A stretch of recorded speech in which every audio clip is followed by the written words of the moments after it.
10 secrets d'affaires juifs que vous devez connaître. Shalom à tous.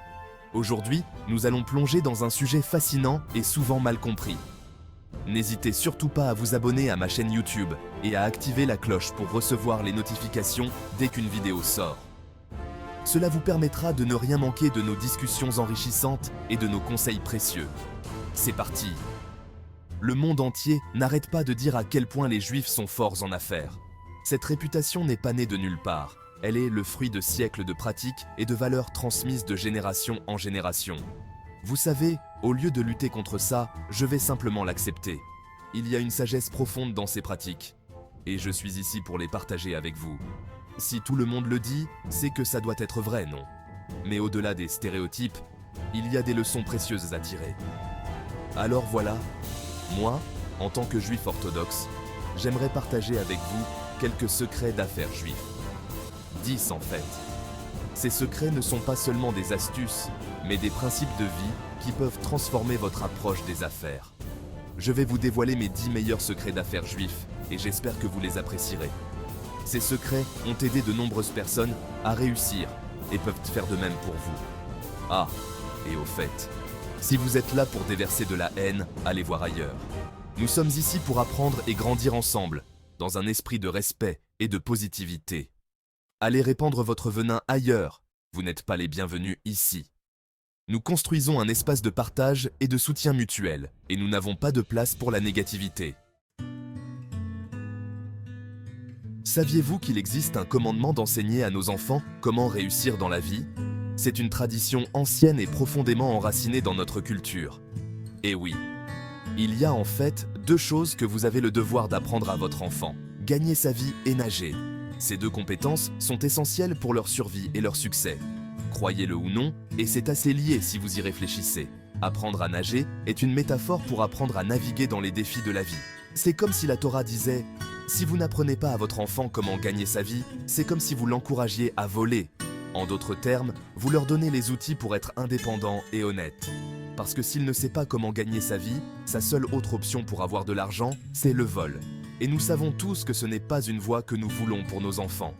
Alors, mes amis, apprenez à vos enfants comment gagner leur vie. Enseignez-leur les compétences nécessaires pour réussir dans le monde moderne. C'est un devoir, une responsabilité, un cadeau que vous leur faites. En leur apprenant ces compétences, vous leur donnez la clé de leur avenir et la capacité de construire une vie prospère et éthique. Deuxième secret, et pas des moindres, l'honnêteté. C'est une valeur fondamentale qui transcende les générations et les cultures. Vous devez être honnête dans toutes vos relations commerciales. Cela signifie être transparent, fiable et digne de confiance. Maintenant, je sais qu'il y a des mauvaises langues qui vont commencer à parler de la façon dont les Juifs, ici et dans le passé, se comportaient en affaires. Mais il est crucial de comprendre que l'honnêteté a toujours été au cœur de nos pratiques. Mais écoutez, on ne peut pas être dans le monde des affaires pendant des milliers d'années sans apprendre les ficelles du métier. L'expérience nous a enseigné que l'intégrité est la clé du succès à long terme. Donc l'honnêteté, mes amis, c'est la meilleure stratégie. Elle forge des relations solides, bâtit une réputation impeccable et assure une croissance durable. Troisième secret, et c'est un sujet délicat, l'argent. L'approche juive de l'argent est en fait très positive et très saine. Nous croyons que l'argent est un outil. Un outil pour quoi faire? Pour bâtir des communautés, pour fonder des familles, pour créer des institutions. On ne le craint pas, on ne le fuit pas, on l'utilise à bon escient. Quatrième secret, et c'est une valeur fondamentale, l'entraide. On fait de notre mieux pour se soutenir les uns les autres. On essaie de s'entraider autant que possible. Certains pourraient se dire que ce n'est pas juste, que c'est du favoritisme. Mais il faut comprendre qu'on est une famille. Essayez d'aider votre communauté et vous verrez à quel point vous progresserez ensemble. Cinquième secret, et c'est un acte de générosité, la charité. On donne au moins 10% de nos revenus à des œuvres caritatives. Pourquoi? D'abord, pour rester humble. Ensuite, parce que ça nous pousse à gagner encore plus que ce dont on a besoin. Une de nos grandes motivations, c'est de faire la charité. Donc il n'y a pas de limite à ce qu'on peut gagner. Sixième secret, et c'est une question de liberté, être propriétaire. Il est préférable d'être propriétaire que d'être un employé. C'est écrit dans la Bible. Lorsqu'un esclave hébreu travaillait pour un maître et qu'il voulait continuer à travailler pour lui au bout de 7 ans, il prenait un clou et se le plantait dans l'oreille, contre la porte. 7e secret, et c'est une règle d'or, ne fais pas aux autres ce que tu ne voudrais pas qu'on te fasse. Simple, efficace, universel. Quand on traite les autres avec respect et correctement, ça finit toujours par payer. 8e secret, et c'est une astuce financière, la règle du tiers. Gardez un tiers de votre argent liquide, un tiers en immobilier et un tiers en stock. De cette façon, si quelque chose arrive à l'une de vos sources de revenus, que Dieu nous en préserve, vous êtes couverts et protégés.